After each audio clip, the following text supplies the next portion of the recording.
জাতিসংঘের মরুকরণ প্রতিরোধ কনভেনশনের ইউএনসিসিডি কনফারেন্স অব দ্য পার্টির সৌদি আরবের রিয়াদে অনুষ্ঠিত COP16 কনফারেন্স শুক্রবার 13 ডিসেম্বর সমাপ্ত হয়েছে। সৌদি আরবের রিয়াদ থেকে দ্রুতবার্তা সম্পাদক শহীদুল ইসলাম পাইলটের পাঠানো ভিডিও চিত্র নিয়ে বিস্তারিত রিপোর্ট। আমাদের ভূমি আমাদের ভবিষ্যৎ শিরোনামে সৌদি আরবের রিয়াদে অনুষ্ঠিত 2রা ডিসেম্বর শুরু হওয়া সম্মেলনটি 13 ডিসেম্বর সমাপ্ত হয়েছে। এটি জাতিসংঘের মরুকরণ রোধ সম্পর্কিত সবচেয়ে বড় সম্মেলন হিসেবে স্বীকৃত। এছাড়া মধ্যপ্রাচ্য ও উত্তর আফ্রিকায় প্রথমবারের মতো অনুষ্ঠিত ইউএনসিসিডি সম্মেলন এটি।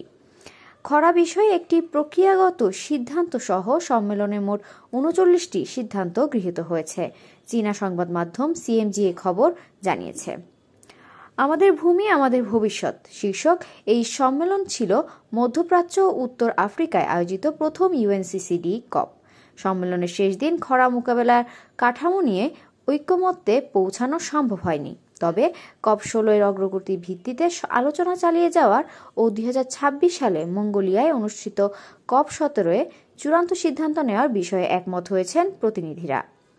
সম্মেলনের পুরো সময় জুড়ে বিভিন্ন দেশের ঊর্ধ্বতন কর্মকর্তাদের সঙ্গে 10টি সাইডলাইন বৈঠকের আয়োজন করেছে চায়না প্যাভিলিয়ন অংশগ্রহণকারীরা। এছাড়া এটি বিভিন্ন উদ্যোগ ও প্রকল্পের মাধ্যমে মরুকরণের বিরুদ্ধে লড়াইয়ে চীনের কয়েক দশকের দীর্ঘ প্রচেষ্টা ও অভিজ্ঞতা প্রদর্শন করে।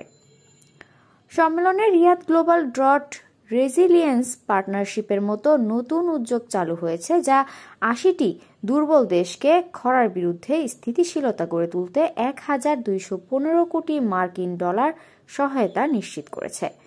সমাপনী অধিবেশনে ইউএনসিসিডির নির্বাহী সচিব ইব্রাহিম থিয়াও বলেন, খরা মোকাবেলার সেরা পদ্ধতি নিয়ে ঐকমত্যে পৌঁছাতে আরও সময় প্রয়োজন। তিনি আরও বলেন, COP16 মাধ্যমে ভূমি ও খরা বিষয়ক আলোচনাকে জলবায়ু পরিবর্তন, জীববৈচিত্র্য হ্রাস, খাদ্য নিরাপত্তা, অভিবাসন ও বৈশ্বিক নিরাপত্তার মতো আন্তঃসম্পর্কিত চ্যালেঞ্জ মোকাবিলায় একটি ভিত্তি হিসেবে প্রতিষ্ঠিত করা সম্ভব হয়েছে। তিনি বলেন, COP16 গৃহীত 39টি সিদ্ধান্ত বিশ্বের সব সরকারের পাশাপাশি বেসরকারি খাত, আদিবাসী জনগোষ্ঠী ও স্থানীয় সম্প্রদায়ের জন্য দিক নির্দেশনা হিসেবে কাজ করবে।